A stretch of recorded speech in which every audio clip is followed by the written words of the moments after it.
Customize email styles. Each email has default fonts, colors, and other style properties.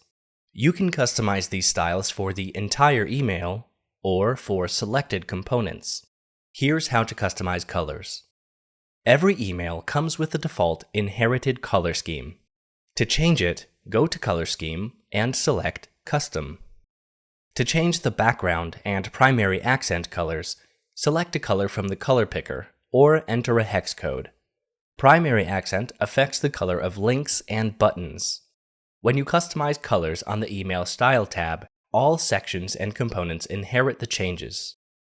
To reset the email customizations, select Inherited Color Scheme. You can also customize colors in sections, columns, or components to emphasize part of your email. This time, let's change the background and primary accent colors of a section. Every component that you add uses the same colors, even when you move existing components into the customized section.